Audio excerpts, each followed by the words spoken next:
It was a beautiful morning in Gardenview. The sun was rising over the hills, painting the sky in soft shades of pink and orange. The birds were singing, the flowers were swaying gently in the breeze, and somewhere, deep inside a cozy little kitchen, something wonderful was happening. Sprout was baking. Now, if you've never met Sprout before, let me tell you a little bit about him. Sprout is a tall, cheerful strawberry with bright, curious eyes and a warm smile that can make anyone feel better.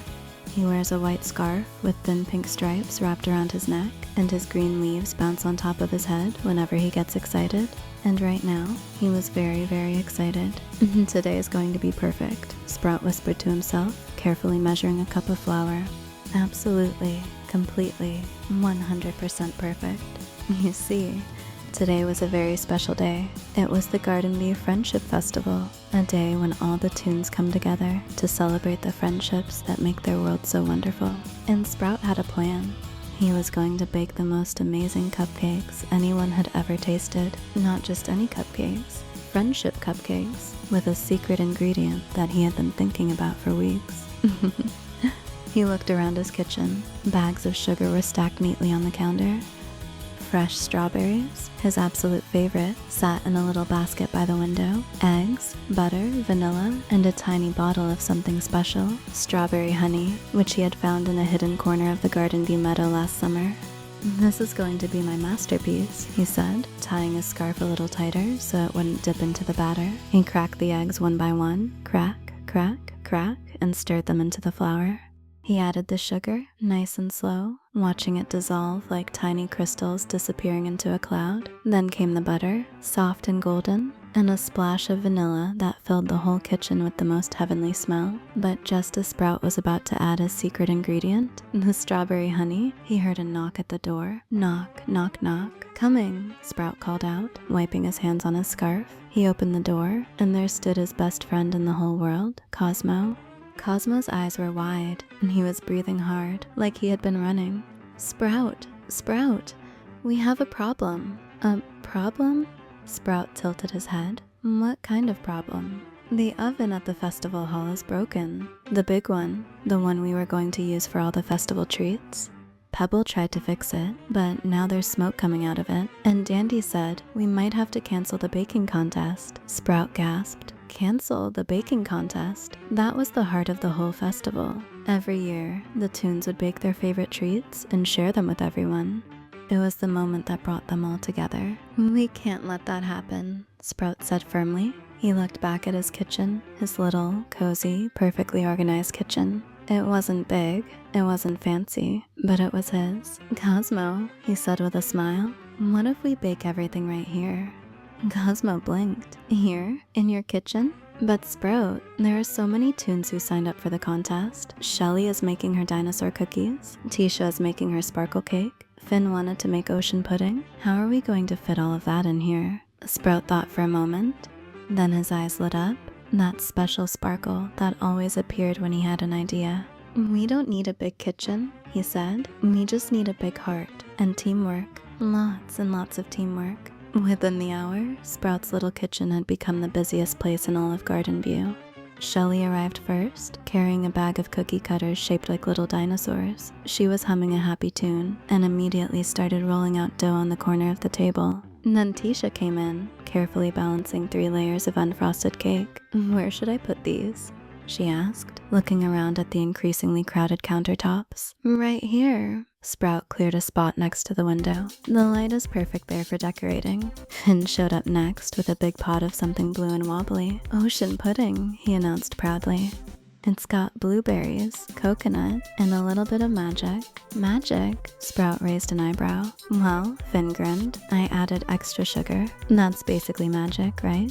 Everyone laughed, and suddenly the little kitchen didn't feel so little anymore. It felt warm and full and alive with friendship.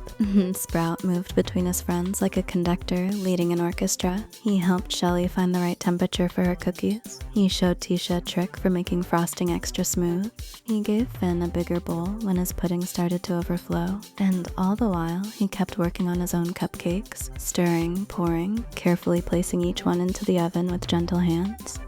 But then, disaster struck. Sprout reached for his little bottle of strawberry honey and it was empty. Completely, totally empty. He must have used the last drop weeks ago and forgotten about it. His leaves drooped, his smile faded. Without the strawberry honey, his cupcakes would just be ordinary cupcakes. Nothing special, nothing memorable. Cosmo noticed right away. He always noticed when Sprout was sad. "Hey," Cosmo said softly, putting a hand on Sprout's shoulder. "What's wrong?" "My secret ingredient?" Sprout sighed. "It's gone. My cupcakes won't be special anymore." Cosmo looked at the cupcakes cooling on the rack. They were perfectly shaped, with a lovely golden color and tiny strawberry pieces peeking through the top. He picked one up and took a bite. His eyes went wide. "Sprout," he said slowly, "these are already the best cupcakes I've ever tasted." "Really?" Sprout looked up. "Really? You don't need a secret ingredient. You already have one. It's you. Everything you make has love in it. That's what makes it special."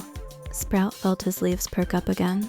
He looked around the kitchen, at Shelly carefully placing tiny candy eyes on her dinosaur cookies, at Tisha covering her cake in shimmering edible glitter, at Finn proudly wobbling his ocean pudding onto a fancy plate. They were all here, together, in his little kitchen, making memories.